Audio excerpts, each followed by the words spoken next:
So today we're going to continue to structure our contact manager project, and we're going to actually structure the basis for the project, like how the controllers go, naming conventions and stuff like that.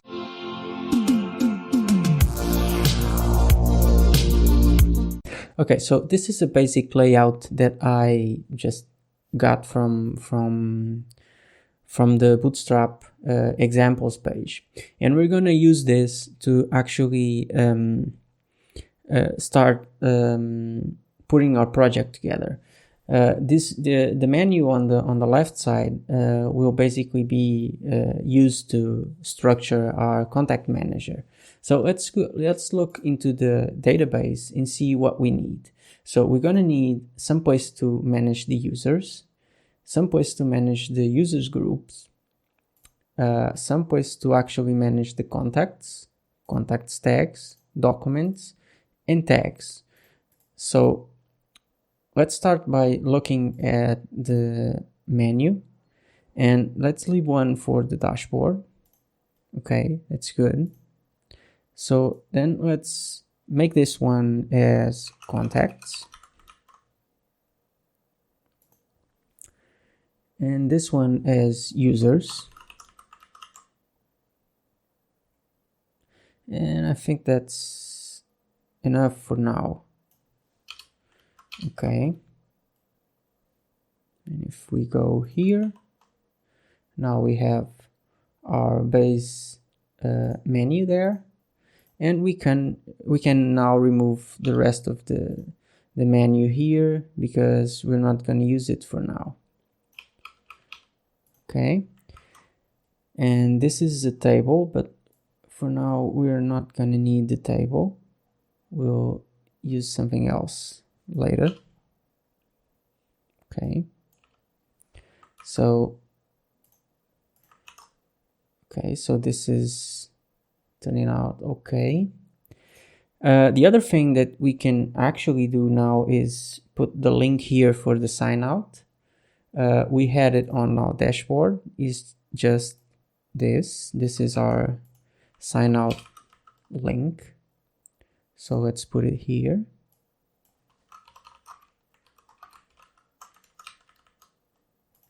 Okay. This will point to dashboard. So site URL, and let's point this to dashboard. Okay, that's fine. So this points to dashboard. This will point to dashboard as well, and this will point to sign out. And this will point to user manager, and this will point to contact management. Okay, so that's good. Let's just actually put this forward, move this a bit. So this is where I think it's important to actually stop and try to think about a way to structure your information in your files in your application, because Codeigniter doesn't force you into use a specific kind of structure.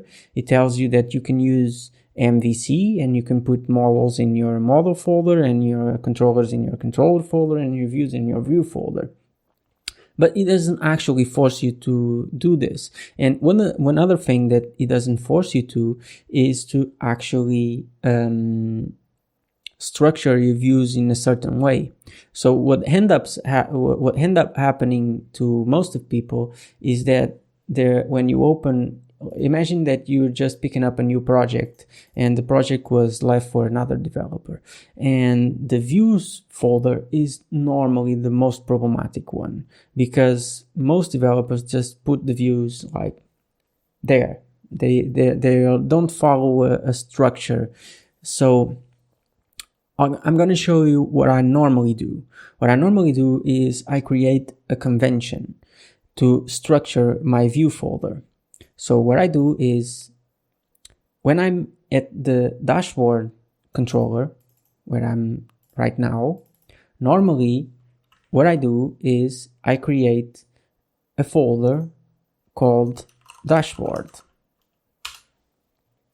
And then if I have a function or a method called index, then this folder will have a file called index.php.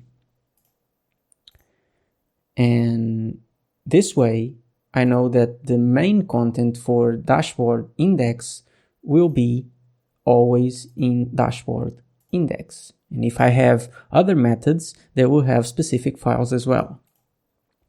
But what about layouts? Because this view that we're working now doesn't have a controller, because this will be shared, and this will be shared across our application.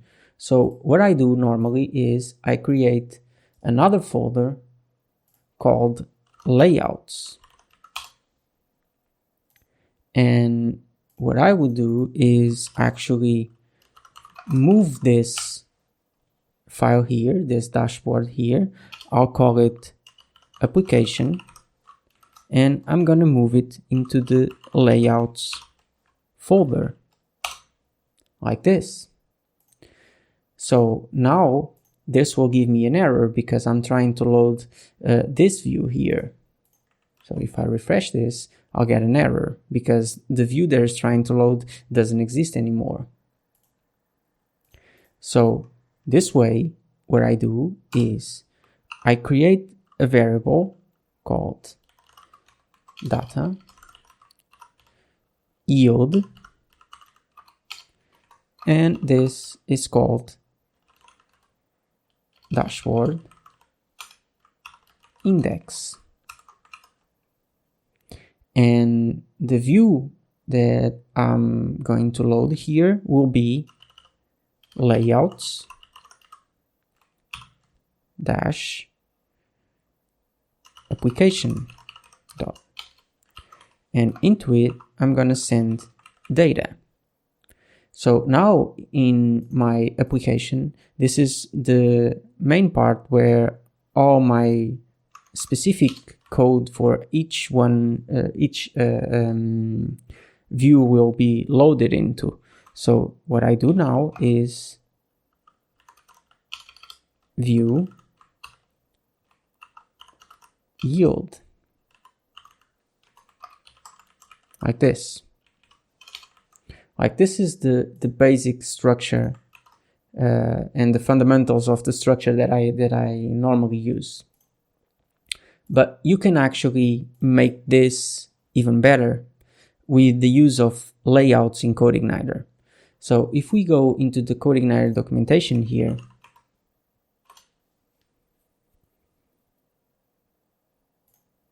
and we look for layouts, view layouts, now you can see that you can actually use this code here, like the render section. So let's use this. Let's go into our application, and instead of doing this, let's do this. And here I'll say yield. Okay, that's good. So let's go here and look at our actually what should be. This is the view that belongs to dashboard index. So here I'll do this, and this will extend to application. No, sorry, layouts, application, and this is the yield from dashboard. So if I go into my dashboard, now instead of returning this, I'll remove this, and now I can just say dashboard index.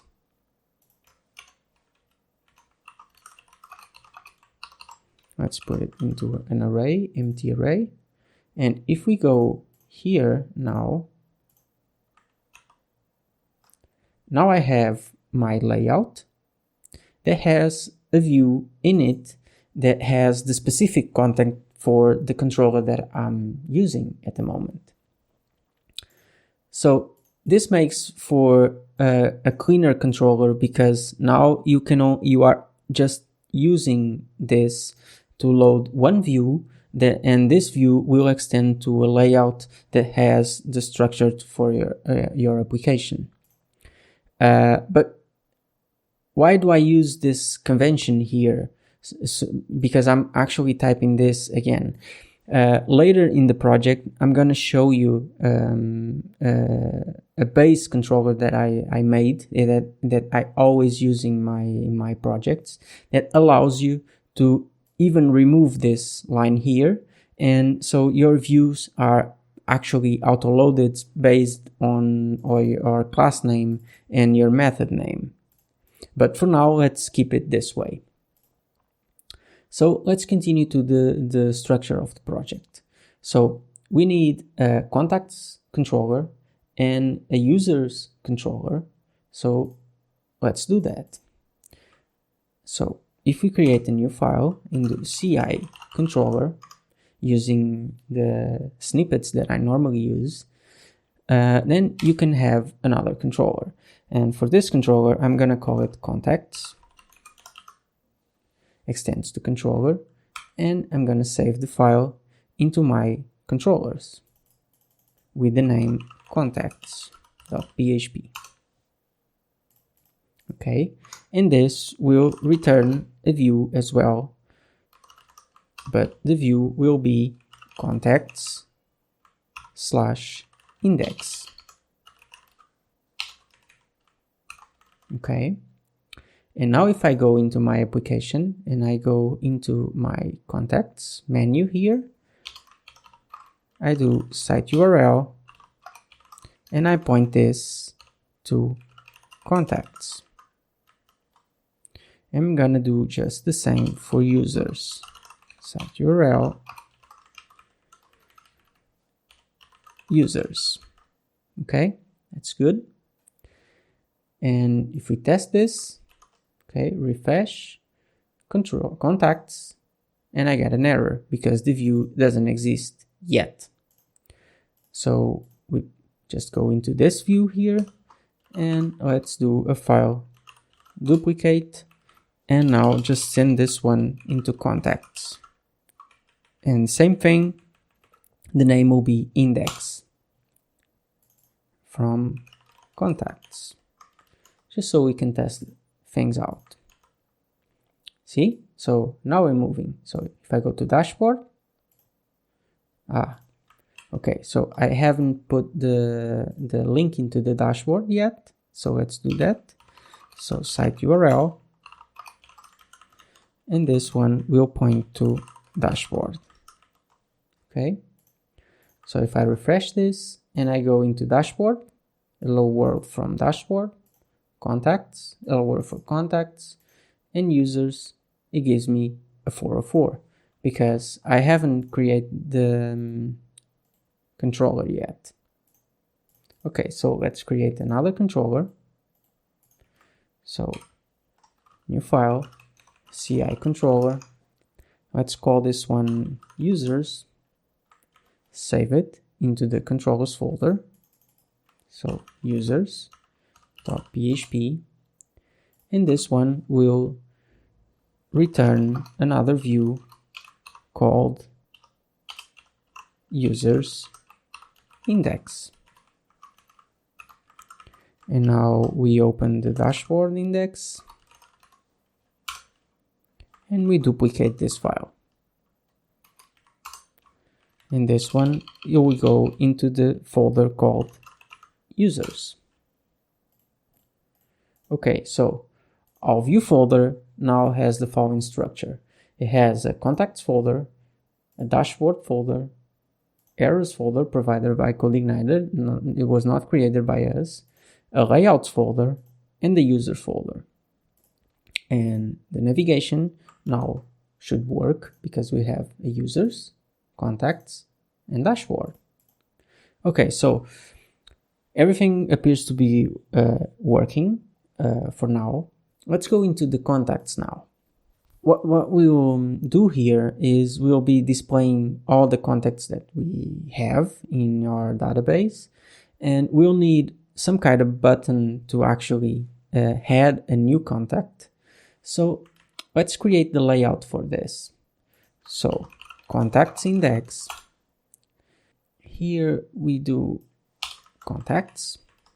That's good. Okay, so div container, and in it let's create a div row, and in a row let's create another div with, let's say, call 3 and times 4.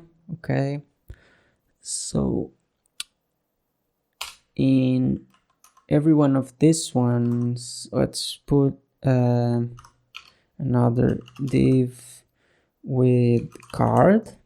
So for each a contact will have a card. Okay,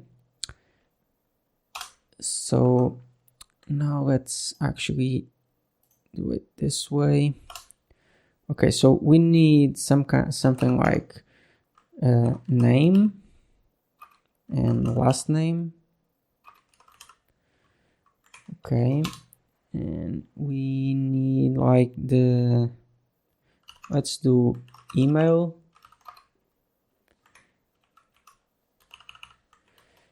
and let's do address, and then we'll just create 2 links, so times 2,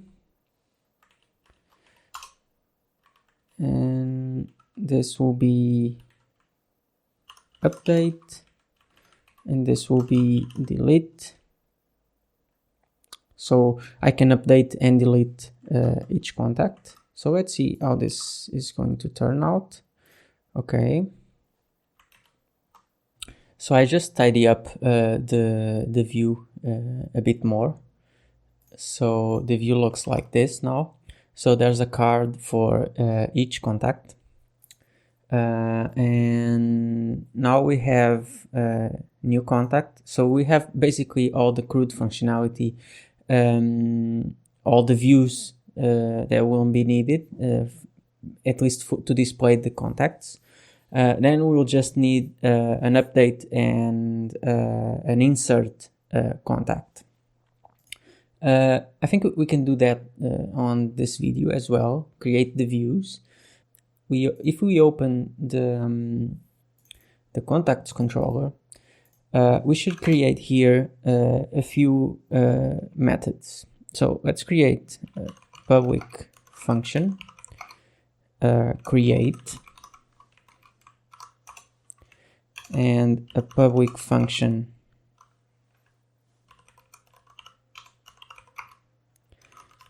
update. Let's do update first.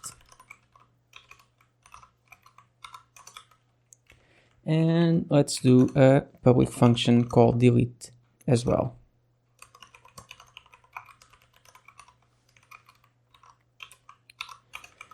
Now, these 2 functions here, the create and the update and the delete one, will always get the ID. So we need the ID to know what we are deleting or updating. The index one, for now, we'll leave like this, but later we'll need an offset as well. But this one will default to 0.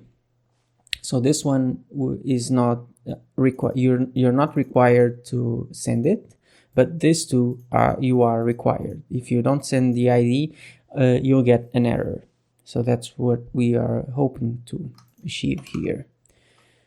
So let's comment this out. Let's do the create view first. So if we go here, the new contact now don't have a link. It points to contacts. So let's go into the contacts index, and this link here This needs to be site URL, and this will point to contacts create.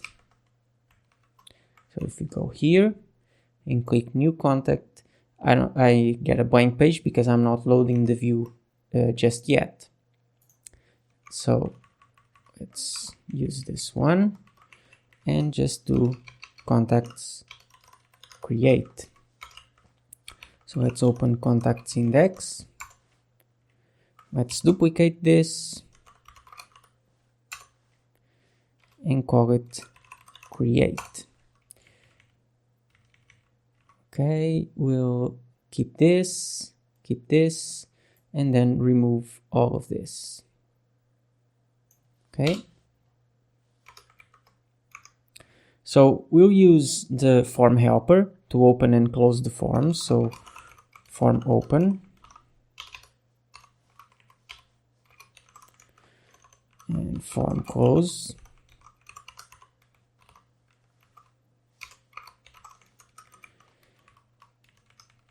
This will be inside a div as well with the call 12. Okay. Like so. And let's see how this works. Okay, so the form open can't be found. That's because we're not actually using the helper. So let's declare here a public helpers and use and load the form helper. So if you go here, now there's no problem here. So let's look into the database. So I have users, so contacts. I have my contacts here, and the columns that I have the user ID, the first name, last name, email, phone, cell phone, address, sex, and all of that. So I think I can copy this. And let's go in here. I'll pass this here so we can have a placeholder. So the ID, this will be created automatically. The user ID, same thing. The first name, so let's create the field for the first name. So I go for first name, and this will have an input. The input will be text. This will be required, but actually I'm not gonna put the required here because we are going to do backend validation on all the fields. So let's leave it as is. The name will be first name, and we actually going to use a value and give it a set value. Well, maybe not now, only when the validation is actually in place. So we have the first name. Now we need the same thing for the last name. So I need to change these two. Okay, so this will be called last name. Okay, so now I actually need one for the email. So let's change this to email. This will be type email as well, and this will be called email. Now I need another one for phone. So phone, and phone, and this will be text. I'll create another one for cell phone. Okay, so let's remove this and call it cell phone, and this will be called cell phone as well. Okay, now we'll create a text area. So div or form group label for address, and this will be a text area, name, address, no ID, no calls, no rows. I'm missing a class on each one, but I'll add it just after. Actually, let's do it right now. Let's use this as a placeholder, so I can do class form control, so everything will stay nice. Now I need, let's use a select, so div form group label for sex. Okay, and this will be a select form control, and this will have the name sex, no ID, and I need two options. Actually, let's do option times 3, so there's no value in the first one. Second one, I think the sex is female and male, so let's do F and M for female, male. Now I need another text area. Okay, so this will be for, sorry, another one, notes. Okay, this capitalized there. Then we'll need one for the upload for the avatar.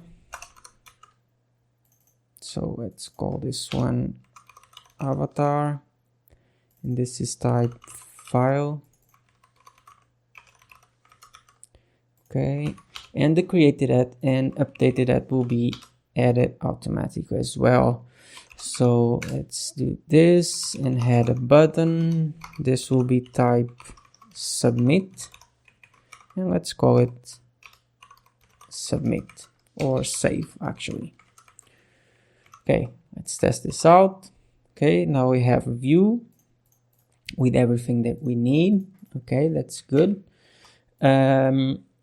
Let's just duplicate this for the update. So file duplicate for the update. Okay. And the delete will not have any view. So now our views look like this. You have a create, an index, and an update. You have the dashboard, and we have the layouts. But our database also has tags, documents, so the documents will be on another place, and you can only add the document.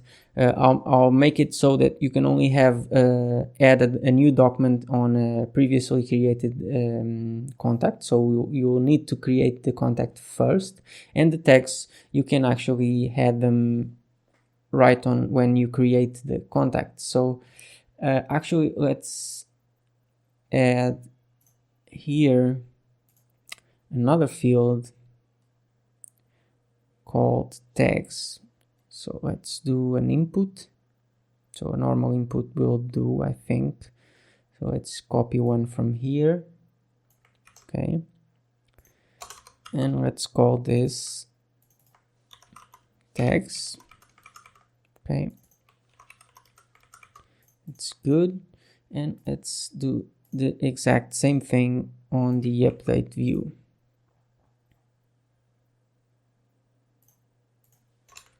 Like this. Okay, so now if we refresh this, we have another field. Okay, that's good.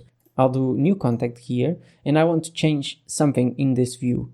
All I have to do is look into my URL that says contacts, create, and I can just do contacts, create, and open the file. And this is the file that I want to work with. And if I want the controller, I just do contacts, like this, and I have the controller, and later on when we have a model, I can just do contact model, and I have the model, and I can easily get into my files. And this is something that you want to achieve. Like you want to have your application structure in a way that is easy to understand and is easy to pass on into your developers and your team, because it's really hard when you get a project that has been developed like in the last few months or years even, and your developer doesn't know where anything is. And with this method, you can just tell it to, okay, if you're navigating, you get an issue that you have to solve, and you're navigating into your application, you always know where everything is based on your URL. Obviously, this is not 100% true, because you can be using routes and stuff like that, and you have to be on the lookout for that. But as a base point, for a normal application and a small application, this will help you in the future. So I hope you enjoyed the video for today. This was a bit longer than I was expecting, because we have to actually create the structure. But in the next video, we'll actually begin coding in the models and the controllers and putting everything together in the application. So I hope you enjoyed, and I'll see you on the next one. Thank you.